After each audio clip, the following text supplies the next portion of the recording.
Hello everyone, welcome to ECOS, a podcast by Jigyansa. Today we are delighted to have Mr. Karthik Raghavendran. He is the co-founder and CEO of Neurostellar, where he works at intersection of neuroscience, physiology and artificial intelligence to develop wearable technologies to help better understand mental fitness using biological signals. At Neurostellar, his team is building Orbit, a wearable device that uses signal from brain and body to measure mental fitness. Their goal is to help people understand things like focus, mental workload, and recovery using like biological signals. In today's episode, we'll explore the science behind the neurotechnology, the challenges of turning research into a wearable device, and what students can learn from this exciting field. With that, let's welcome Mr. Karthik Raghavendran. Hi, Mr. Karthik. I am Rakesh. Thank you for joining us.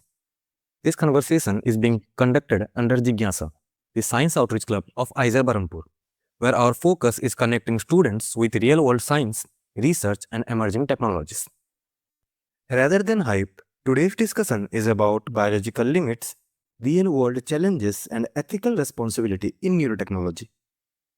Before we dive in, it would be great if you could briefly introduce yourself and tell us how Neurostellar came into existence. So as you gave the preliminary introduction, I'm Karthik and I run this company called Neurostellar, and our primary focus is on building technology surrounding mental and cognitive health and leveraging the understanding to train mental performance. That's our focus area. And Neurostellar came into picture because I was personally so inspired by human mind in general, understanding human mind and human behavior. So we felt understanding human brain would be a great window into understanding our own mind and then eventually behavior. So that's exactly the starting point of why we wanted to do Neurostellar, and then it happened. Thanks for sharing that background, sir. I would like to start with the idea of mental fitness itself. My first question is, Neurostellar talk more about mental fitness rather than mental health or productivity. What is mental fitness according to you actually mean in scientific terms? One of the best places where you can understand mental fitness is in sport. And when you look at an athlete, he's surrounded with around 8 to 9 stakeholders or support staff to be mentioned along with the head coach. So there is a nutritionist, there's a biomechanist, there is and there are a few other stuff which involves physio and strength and conditioning and a few others. And there are two interesting other areas, which is sports science and sports psychology. And major part of sports psychology is to help individuals train their own mind, right? And they use a variety of techniques, including visualization, breathing, and a variety of techniques to help them get self-aware about their own mind and then train it, right? So mental fitness is more about awareness of your own mind and training it using different lifestyle habits like exercise, nutrition, breath, and music and visualization, manifestation, and all these, a combination of these to train your own mind to reach a particular goal which you want.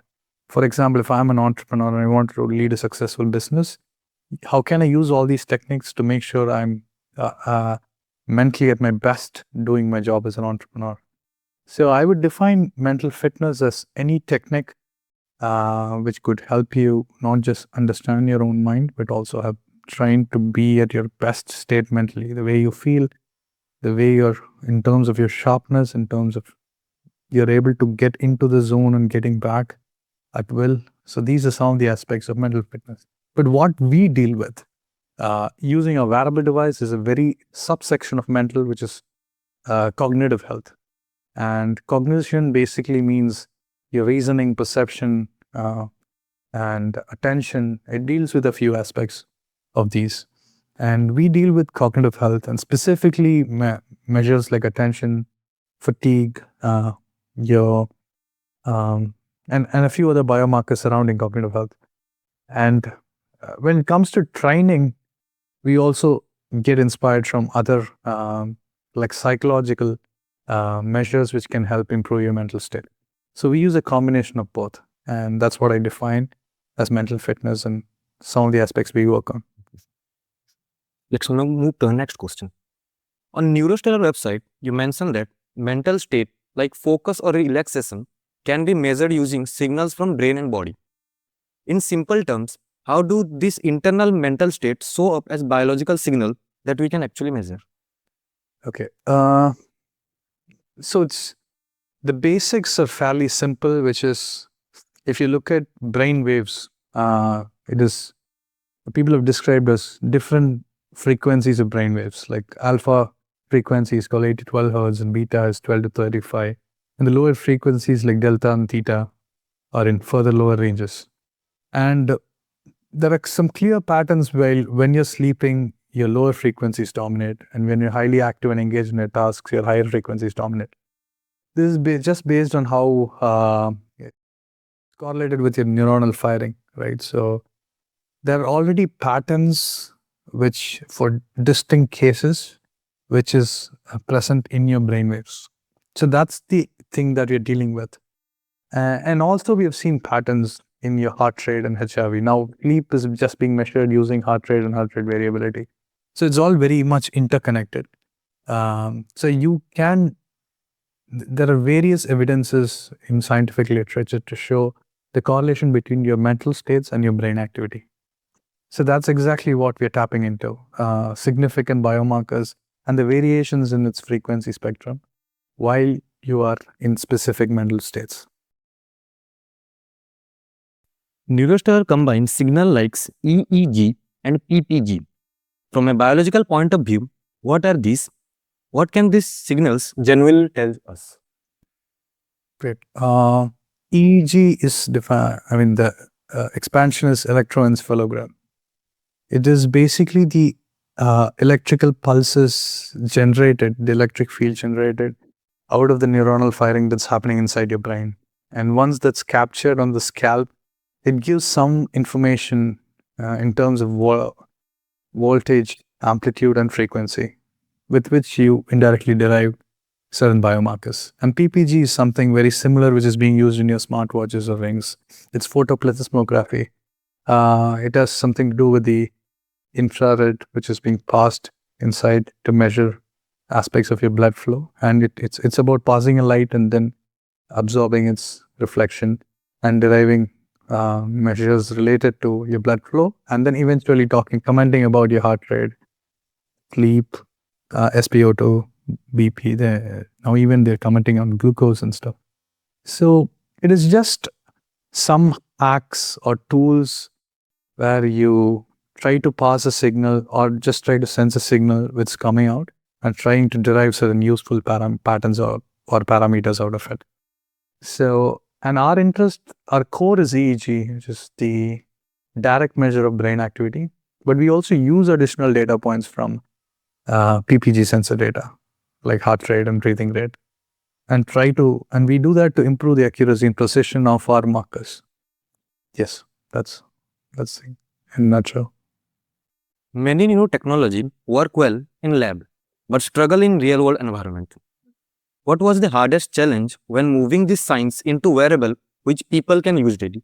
Great question. This is a common scenario for companies building products and wearables. And in the lab environment, it's more controlled, and you can basically control the variables to increase the sensitivity of the signal or to have a better signal to noise ratio. But once you get to the real world scenario, you actually see how your signals are being affected by the surrounding noises and new artifacts are being created. So one of the challenges is to reduce or minimize the noises and artifact and get the good quality signals.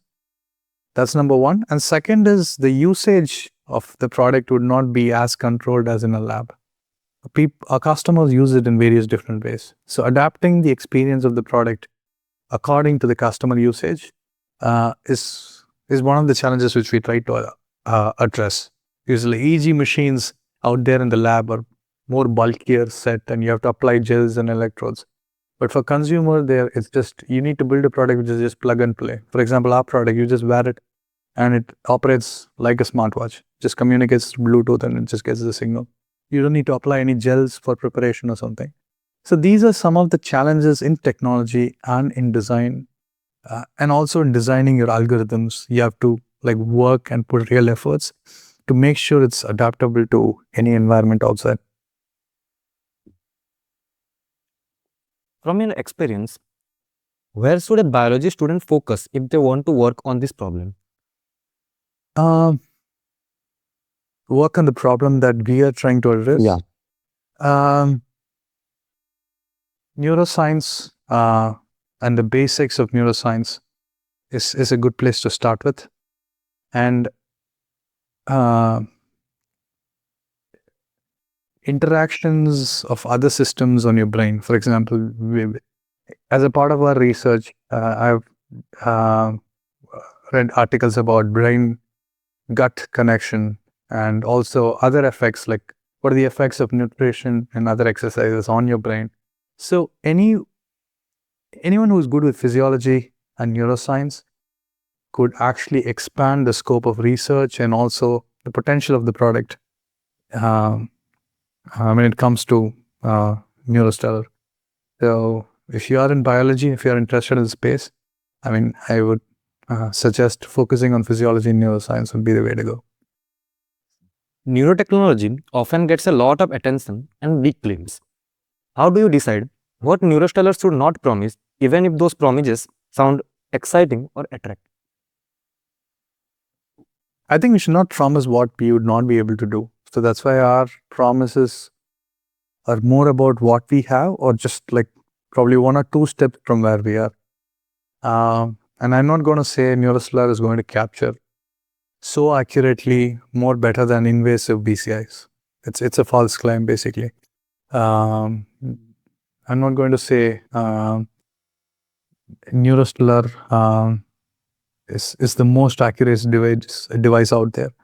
So yeah, I'm just trying to be as honest as possible in terms of the promises that we make, or also in terms of the comparisons when it comes to our competitors or the industry.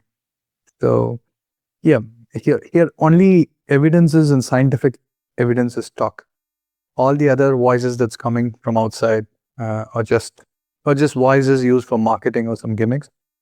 We are trying to, so we have an in-house science team which are sincerely trying to write literatures, and we put in a lot of efforts on publication and work surrounding that area. So anything that comes out of Neurostellar, we're also putting the evidence for validations out. Do you feel that excessive hype can sometimes distract from careful long-term work needed in neurotechnology research? Definitely. Because I still remember when Neuralink came in and there are a few other companies came in, there are a lot of hype, which exactly on point, which distracted a few people.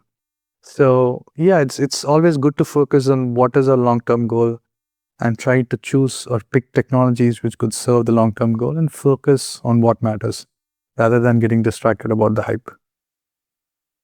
You are working with sensitive brain and physiological data. From an ethical standpoint, what concerns you more?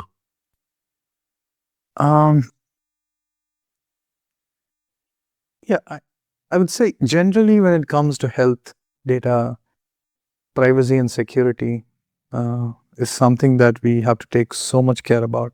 For example, like while building a product, we need to make sure it's some basic compliances like HIPAA, we follow those protocols. And we, in terms of data encryption, anonymizing the user data, and where do we save, whether it's trustable. These are some of the concerns which we have, because people don't want their health data to be leaked outside. So that's the major area of focus, and that's where we are trying to double down our efforts in terms of how we could make sure the models that we use or the whole data pipeline is safe and secure. When you look back at your journey so far, what kind of learning or experience turned out to be far more important than you initially expected? I didn't initially expect much. It was just a vision, and I just felt with so much conviction that I need to go behind the vision. And this was actually my first job, so I didn't have any relative comparison of how a company would look like. So it was more like just taking things on the flow or on the go.